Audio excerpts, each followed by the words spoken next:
Delsey Rodrigues के अंतरिम राष्ट्रपति पद की शपथ के कुछ ही घंटे बाद काराकास से आई ये तस्वीरें बड़े सवाल खड़ी करती हैं। फिलहाल ये पहली खबर है जहां देखिए फायरिंग की ये तस्वीर सामने आ चुकी है। वेनेजुएला की राजधानी काराकास में फायरिंग को लेकर जो खबर है, इसको लेकर लगातार एक्सपर्ट्स और हमारे सहयोगी मनीष भी बता रहे हैं कि किस तरीके से अब काराकास में ही राष्ट्रपति भवन के पास अंधाधुंध फायरिंग बड़े सवाल खड़ी करती है। हालांकि फायरिंग से शहर में मचे दहशत के इस माहौल के बीच आने वाले वक्त में स्थिति और किस तरीके से बिगड़ सकती है, ये एक बड़ा सवाल है। गृह युद्ध के हालात को लेकर सवाल इसलिए भी क्योंकि काराकास में सैन्य मूवमेंट को लेकर भी खबर है। फिलहाल ये देखिए तस्वीर, फायरिंग से शहर में दहशत का माहौल। वहीं एक और तस्वीर है, संदिग्ध ड्रोन को लेकर ये खबर है। काराकास में संदिग्ध ड्रोन दिखा है। संदिग्ध ड्रोन दिखने के बाद ही सेना के एक्शन को लेकर ये खबर है। वेनेजुएला की सेना ने संदिग्ध ड्रोन को मार गिराने का दावा भी किया है। ऐसे में वेनेजुएला में एयर डिफेंस सिस्टम का एक्टिव हो जाना, डिफेंस एक्सपर्ट के साथ लगातार हम यही सवाल कर रहे हैं कि आने वाले वक्त में ये सैन्य मूवमेंट क्या और ज्यादा हालात को बिगाड़ सकती है, क्योंकि इंटरनल कॉन्फ्लिक्ट्स को देखते हुए ये महज सिर्फ इंटरनल कॉन्फ्लिक्ट नहीं बल्कि अब राष्ट्रपति पद की शपथ लेने के बाद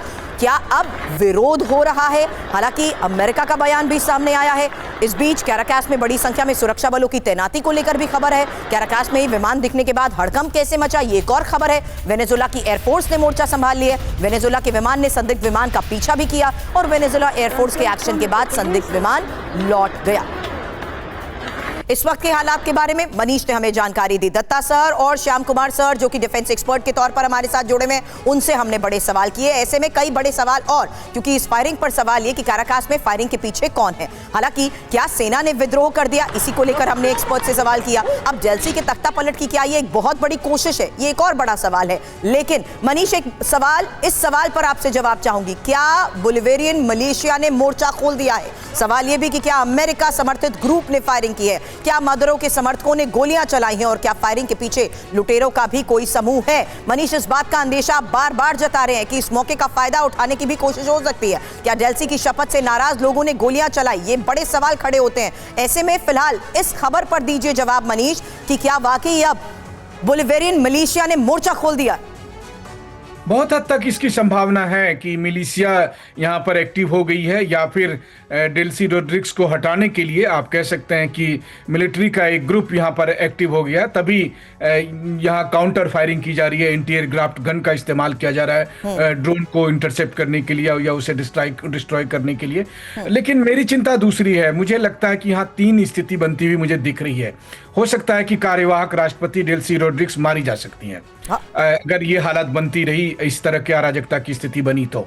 और जो दूसरी संभावना यहाँ पर मुझे साफ तौर पर दिखाई दे रही है इसके बाद, वो ये है कि ज़्यादा क्योस की स्थिति में काफ़ी संख्या में सिविलियन कैजुअलिटी होगी काराकास में। अभी तक क्या है कि ज़्यादा कैजुअलिटी नहीं हुई। जब राष्ट्रपति मादुरो को यहाँ पर हटाया गया था तो उस वक्त हम सब ने देखा कि किस तरीके से राष्ट्रपति मादुरो को हटाते समय मुश्किल से, अब जो क्लेम किया जा रहा है कि 80 सैनिक मारे गए, जिसमें 32 तो क्यूबा के ही सैनिक थे। तो अगर आप देखें तो वो कम कैजुअलिटी थी बनिस्पत की अब ज़्यादा सिविलियन कैजुअलिटी हो सकती है अगर इस तरह की अराजकता बनी रहती है। और जो तीसरी बात है कि अमेरिका तो इसी मौके की तलाश में है।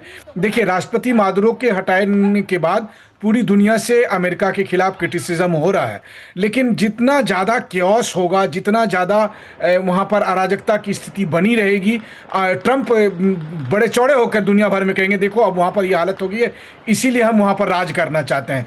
क्योंकि वो कह ही रहे हैं कि हम अमेरिका पर राज करना चाहते, माफ करिएगा, वेनेजुएला पर राज करना चाहते हैं। और ये सबसे बुरी बात है कि अगर आपको मान लीजिए राष्ट्रपति मादुरो से दिक्कत थी तो एक तो आपने गलत तरीके से उसको उठाया, अब उस पर आप मुकदमा करेंगे, वहां तक तो ठीक, आप इलेक्शन कराइए। लेकिन जब ट्रंप से ये सवाल किया गया तो ट्रंप कहते नहीं अभी 1 महीने तक हम इलेक्शन कराएंगे नहीं। तो उनको इलेक्शन, वेनेजुएला की स्थिति, वेनेजुएला का राजपाट, इससे ज्यादा वहां पर उनको तेल दिख रहा है। और तेल को सुरक्षित करने के लिए, अमेरिकी तेल कंपनियों के हित को सुरक्षित करने के लिए जितना जरूरी होगा उतना सा वो पावर अपने पास रखेंगे। बाकी वेनेजुएला में आग लगे। एक बात आपने कही है कि डेल्सी रॉड्रिग्स को भी सीधे टारगेट किया जा सकता है। विनोद दत्ता सर, आपको भी ऐसा लगता है? क्योंकि आज के इस हालात में जहां तेल पर ट्रंप की नजर है, ट्रंप प्रशासन इस सिचुएशन का फायदा भी उठा सकता है। और अगर ऐसा होता है सर, तो एक बार फिर से बड़े सवालों के घेरे में आ सकता है ट्रंप प्रशासन, और चाहे वहां की सेना ही क्यों ना हो। हाँ, बिल्कुल, मैं मनीष की बात से बिल्कुल सहमत हूँ। क्योंकि डेल्सी रॉड्रिग्स, क्योंकि वो जो मदुरो रेजिम थी उसी से इत्तेफाक रखती थी तो उनका भी मतलब मर्डर किया जा सकता है या पॉलिटिकल असैसिनेशन किया जा सकता है।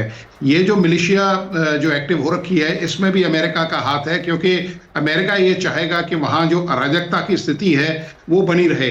और देखिए, अभी जो डेट भी दी गई है ट्रायल की, जो अगली हियरिंग है मादुरो साहब की, वो 17 मार्च दी गई है। तो ये अमेरिका इसमें अपना टाइम गेन करना चाहता है।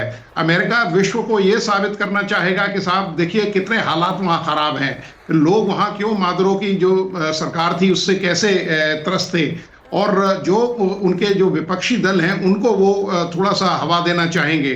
तो ये सब चीजें देखते हुए वहाँ सिविलियन कैजुअलिटीज काफी होने की अंदेशा है। सिविल एडमिनिस्ट्रेशन बिल्कुल कोलैप्स कर जाएगा, और यही सिचुएशन अमेरिका चाहता है।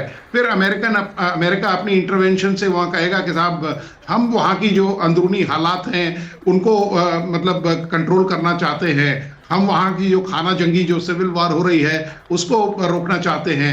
और इसी के गार्ब में वो वहाँ का जो ऑयल एक्सट्रैक्शन है, क्योंकि सबसे बड़ी मतलब ड्रग्स और उनकी मतलब दिक्कत नहीं थी अमेरिका को, ना ही ऐसा कोई था उसको, केवल परेशानी ये थी क्योंकि चाइना के साथ वेनेजुएला का काफी ट्रेड हो रहा था इसको पेट्रोल को लेके या पेट्रोलियम प्रोडक्ट्स को लेके युआन में, और बाकी के देशों को भी, और ब्रिक्स भी ये ज्वाइन करना चाहता था। तो ये सब चीजें क्योंकि ब्रिक्स एक ऐसा संगठन बनता जा रहा है जिसको जो बिल्कुल डायरेक्ट चुनौती दे रहा है अमेरिका को।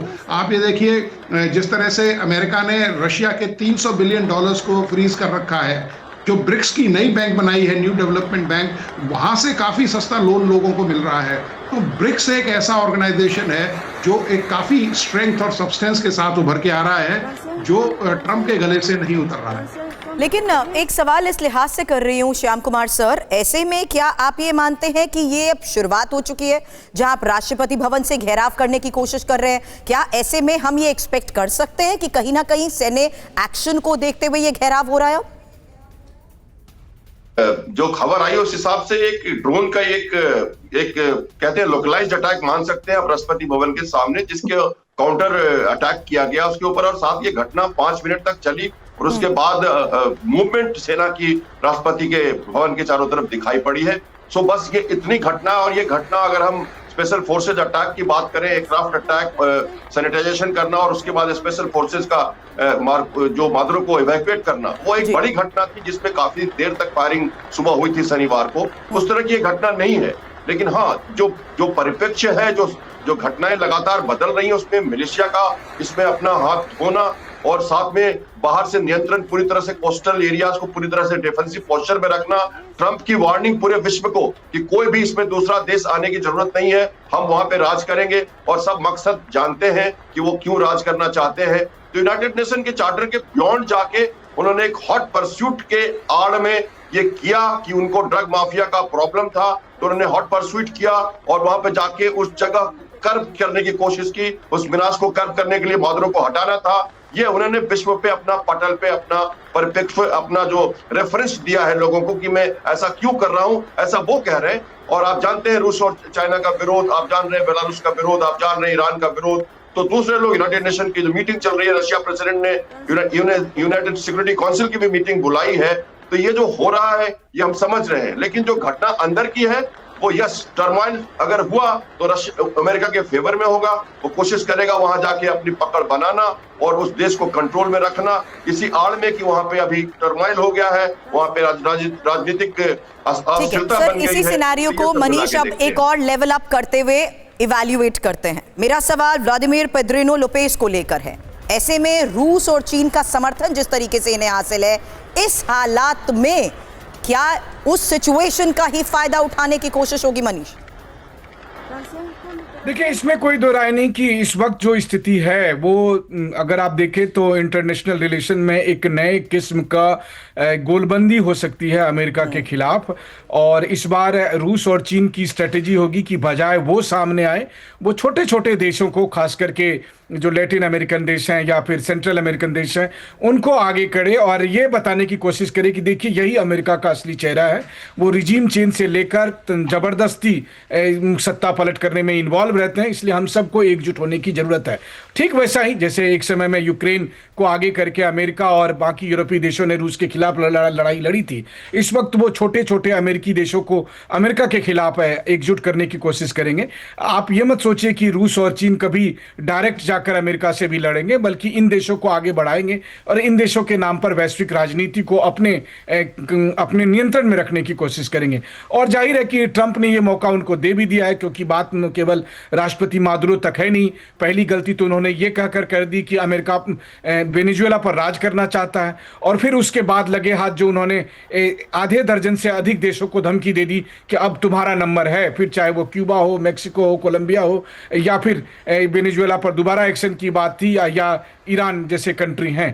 तो कहने का मतलब यह है कि इस वक्त अमेरिका जिस तरीके की राजनीति कर रहा है, बल्कि मैं देख रहा था कि ट्रंप के जो सबसे खास सलाहकार हैं स्टीफन मिलर, जिनको व्हाइट हाउस का अगर आप कहें कि सबसे शक्तिशाली व्यक्ति कहा जाता है, वो कहते हैं कि दुनिया ताकत से चलेगी। माफ करिएगा, दुनिया ताकत से नहीं चलती है, दुनिया अंतर्राष्ट्रीय नियम और कानून से चलती है। अगर ताकत से चलनी होगी तो फिर तो जंगल राज हो जाएगा।